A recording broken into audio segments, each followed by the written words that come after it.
Hello, and welcome to your story time with me, Miss Debbie, your favorite storyteller, I hope. I do these stories online so you can watch from home.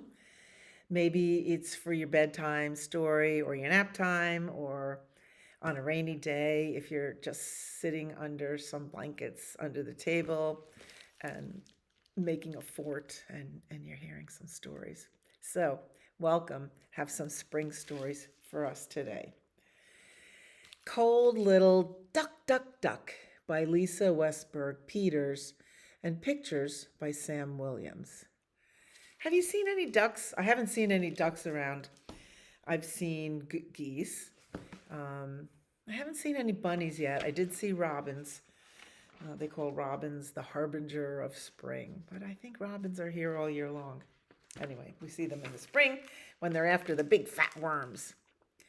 This is published by Green Willow Books, an imprint of HarperCollins Publishers. Cold Little Duck, Duck, Duck. One miserable and frozen spring, it was brisk, brisk, brisk. That's a word we describe when it's cold, cold, cold. And here's the bears waking up from their winter slumber. And it looks like there's still snow on the ground, dead, kind of grasses along the bottom and ice on the pond. A cold little duck flew in, rack, rack, rack.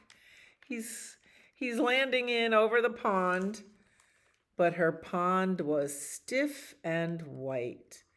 Creak, creak, creak made the sound of the ice when she stepped on it. Ooh, thin ice.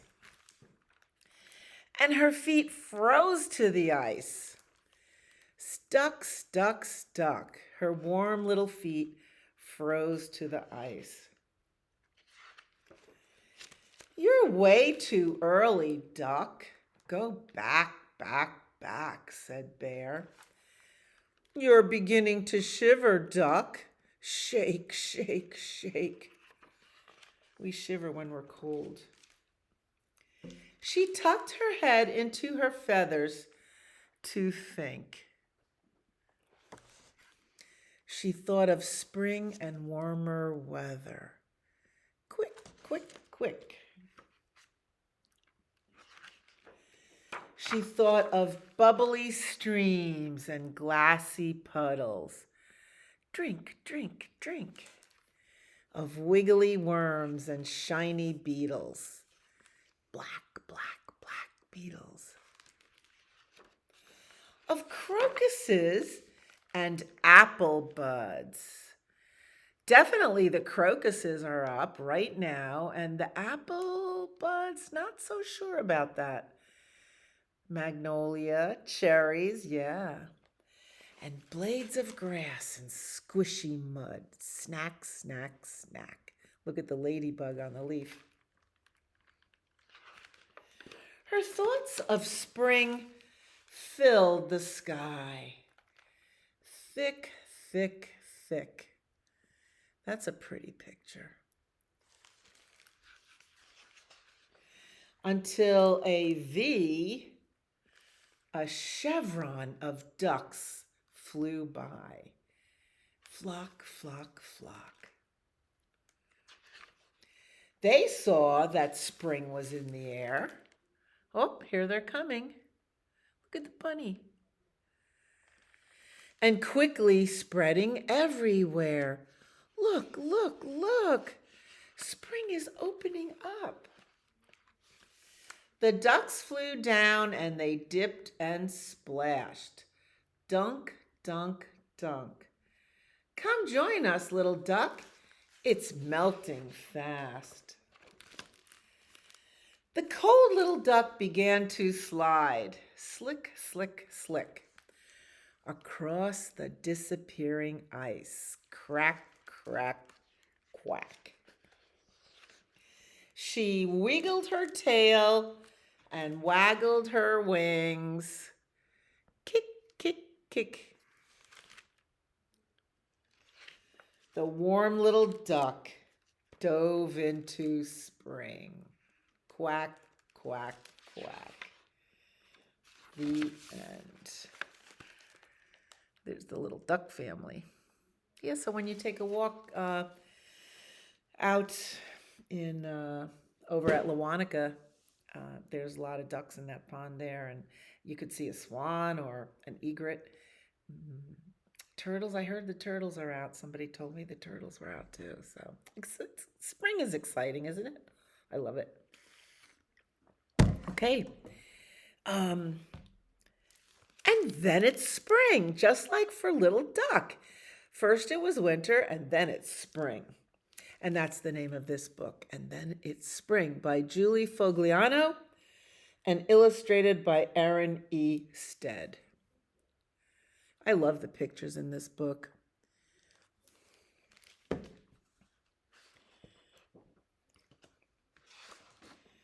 This is published by Roaring Brook Press, a Neil Porter book.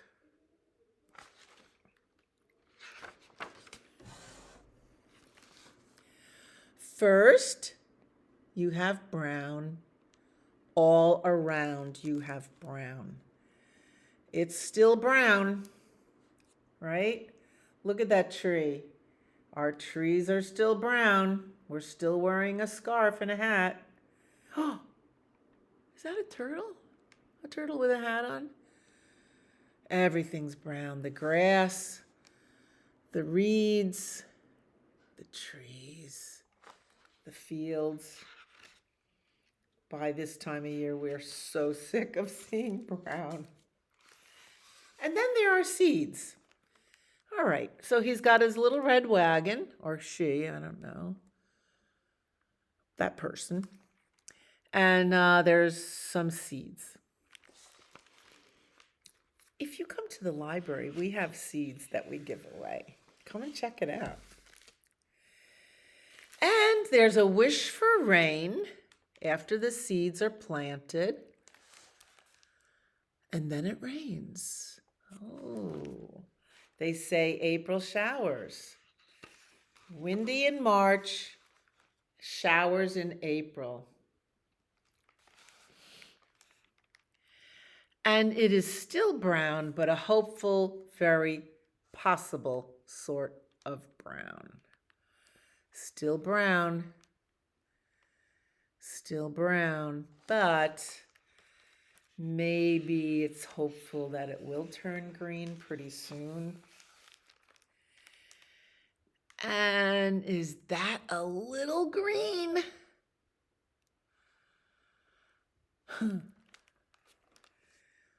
Nope, it's just brown, a sort of brown. Then it is a week that has gone by. What else is he doing? Sowing more seeds. And the dog is digging a hole for his bone.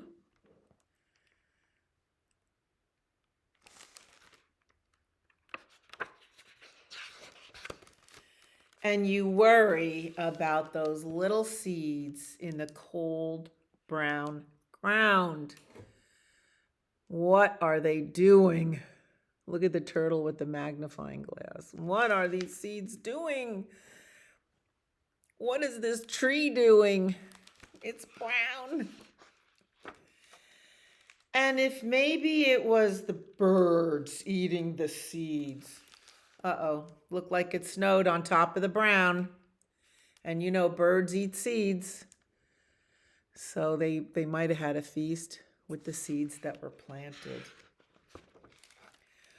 Or maybe it was the bears and all that stomping.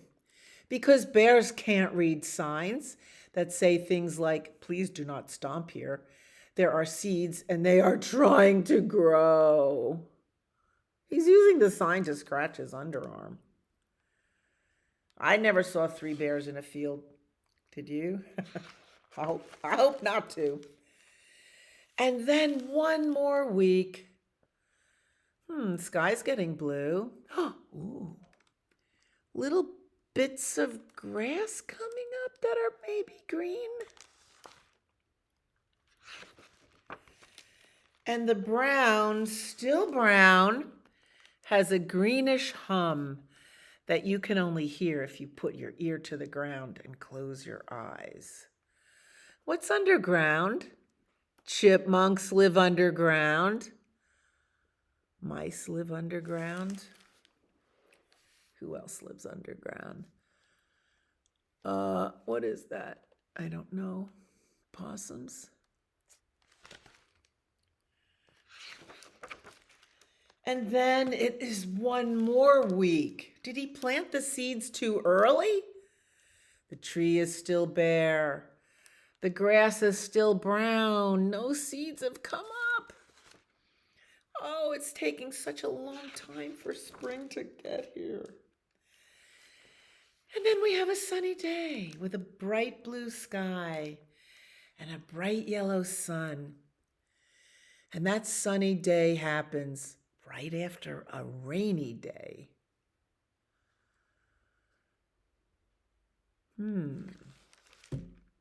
April has a lot of rainy days.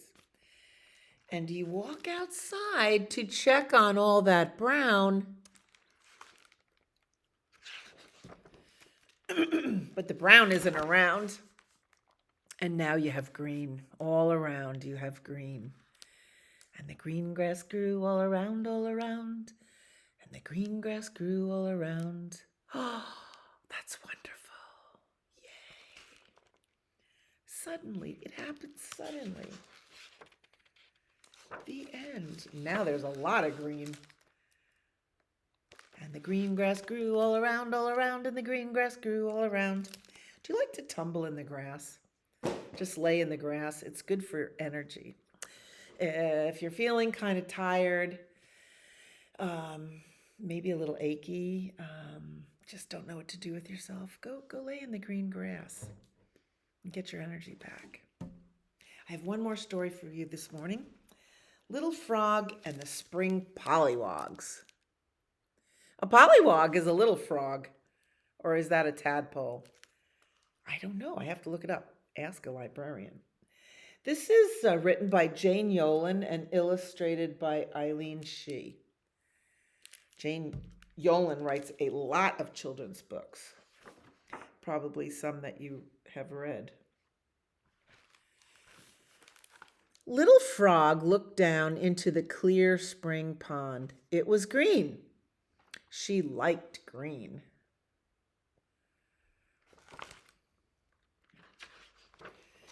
But now dozens of little long-tailed dark dots darted through the water, muddying the green. Brothers, sisters, cousins, Mama Frog called them. Trouble, thought Little Frog. All right, there's Little Frog looking into the water. Oh, do you see those little dark, kind of squiggly looking things? Yeah. And they move all around. Little Frog liked being an only. She liked finding the best lily pad where she could sit and soak up the sun, not having to share it with some silly pollywogs. And there's a little pollywog coming up on her lily pad.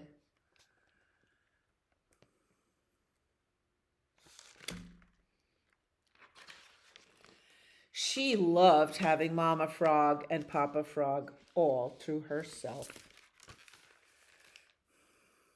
She's an only frog. Except maybe when they scolded her. Then she felt isolated and alone. She loved getting the first and the biggest slice of Mama Frog's shoe-fly pie. And seconds, too. And if she really wanted it, thirds. She's got a sweet tooth. She preferred the pond clear of pollywogs and all hers.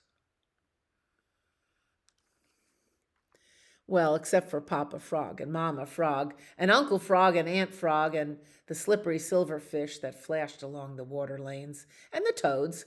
The toads were close enough cousins for Little Frog. I don't think toads go in the water.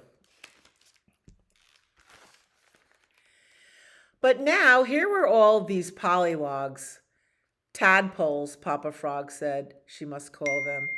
They were always stirring up the pond's bottom, bumping into things, and crying for attention. They're baby frogs. Look at them getting in the way. Where will all these pollywogs live when they are grown? Asked Little Frog. It's not like it's a great big pond.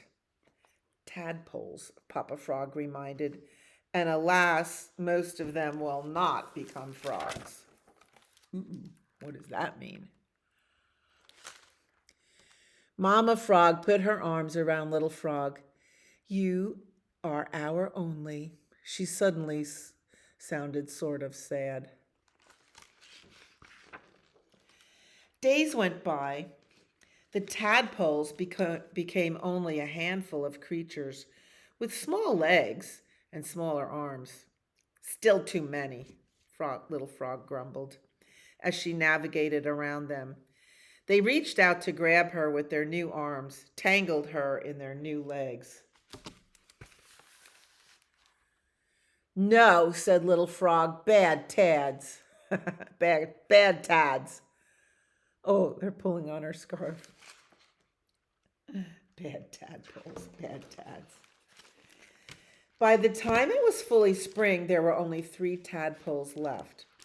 Little Frog thought them ugly and annoying, but Mama Frog held them in her arms. She sang them frog lullabies, called them Dumpling and Greenling. She used to call Little Frog that. Little Frog sat alone on a lily pad and felt terribly, horribly sad for herself. There's Mama Frog hugging the little greenlings.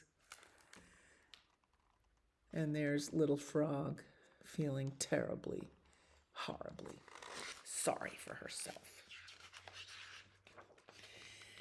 Now, all the grown-ups were underwater getting ready for a big block party. There would be greens and shoofly pie and a gallon of bug juice. So no one saw the big red boots and the long skinny poles and the stringy nets. No one but Little Frog, who was pouting on the lily pad. Here she is pouting on the lily pad, and everyone else is sort of getting ready for the party. And there come the big red wellies. Suddenly, she remembered Uncle Frog's warning. Boys with nets, and off you gets. She leaped into the water, surprising the pollies.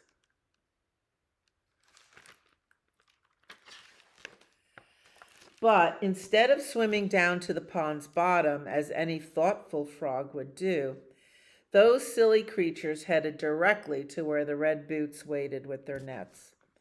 Serves them right, thought Little Frog. But then she remembered Mama Frog's sad face. She remembered that once she'd been a tadpole swimming with other darting dots. Wait, can you say that? With other darting dots. That's pretty good. For the first time, she wondered what had happened to all of them. Ooh. Waving her arms like flags until she got their attention, she boomed out, "No, danger!" Little Frog's voice was so big, her arms so frantic, the tadpoles turned together and headed to the pond's bottom. There, Mama Frog gathered them up and crooned a no danger song. You saved the tads, Papa said to Little Frog, smiling. Someday they will save you. Little Frog thought about that. It sounded nice.